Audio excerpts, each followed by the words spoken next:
Dan bismillah itu sendiri jemaah sekalian, ulama menjelaskan huruf ba itu disebut dengan baul isti'anah. Tatkala seseorang mengucapkan bismillah, maka itu bermakna asta'inu billah. Dia memohon pertolongan kepada Allah. Bismillah artinya adalah asta'inu billah. Aku memohon pertolongan kepada Allah. Ini jemaah sekalian yang harus hadir di dalam hati kita tatkala mengucapkan bismillah. Apa itu? Harapan untuk mendapatkan pertolongan Allah. Kita paham apa yang kita baca. Ini makna bismillah. Dan Allah itu sendiri maknanya adalah al-ma'luhul ma'bud hubban wa ta'ziman, yang disembah dengan penuh cinta dan pengagungan. Itu arti dari kata atau dari nama Allah. Sedangkan Ar-Rahman artinya adalah Dzurrahmatil wasi'ah, pemilik rahmat yang sangat luas.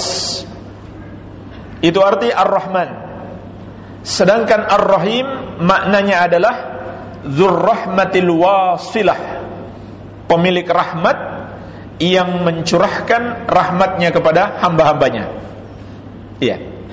Jadi Ar-Rahman dan Ar-Rahim artinya sama, Dzurrahmah, pemilik rahmat. Tetapi perbedaannya, di dalam Ar-Rahman itu terkandung sifat dzatiyah, yaitu sifat yang senantiasa melekat pada diri Allah, tidak pernah terpisah darinya.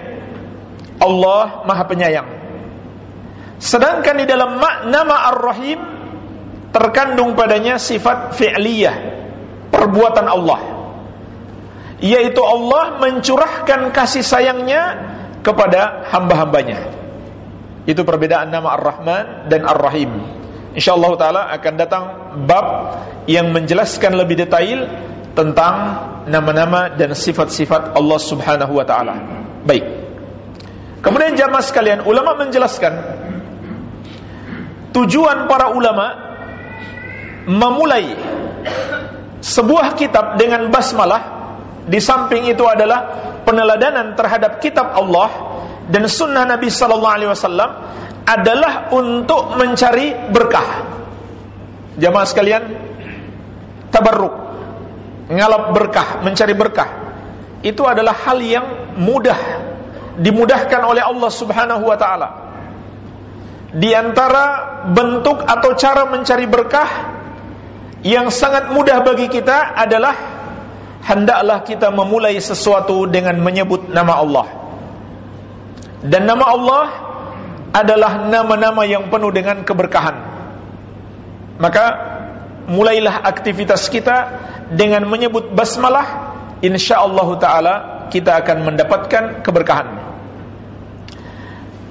Di dalam hadis yang diriwayatkan Imam Abu Daud dari sahabat yang mulia Usamah bin Umair radhiyallahu anhu, beliau pernah berkata, kuntu radifan Nabi sallallahu alaihi wasallam fa'atharat dabbatuhu. Aku pernah dibonceng oleh Rasulullah sallallahu alaihi wasallam, maka tiba-tiba kendaraan beliau tergelincir. Faqultu ta'isa syaitan, maka aku pun berkata, celakalah setan.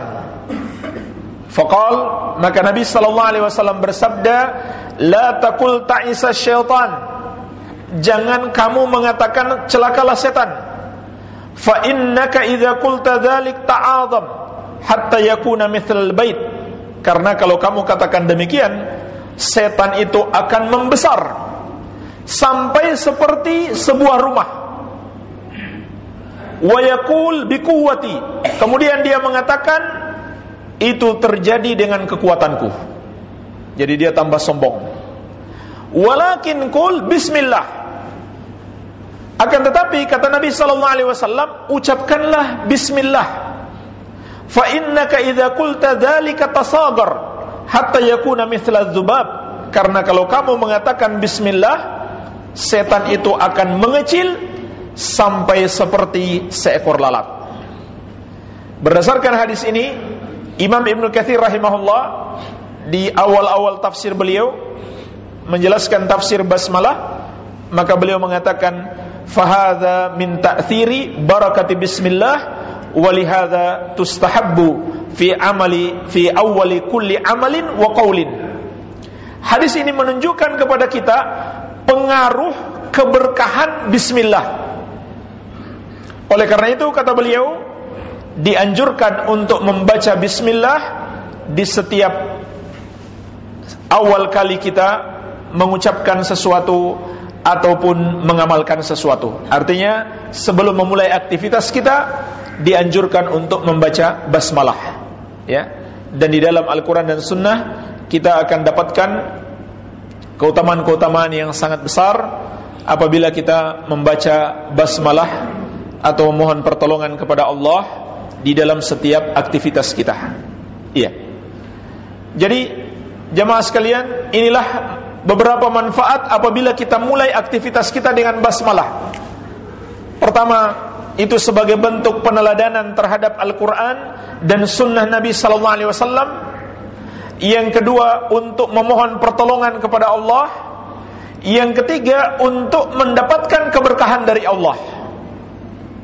Maka hendaklah kita berusaha untuk selalu meminta pertolongan kepada Allah dengan mengucapkan bismillah pada setiap aktivitas kita.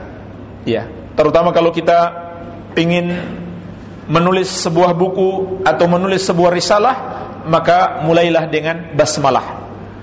Baik, ini penjelasan ringkas tentang makna basmalah.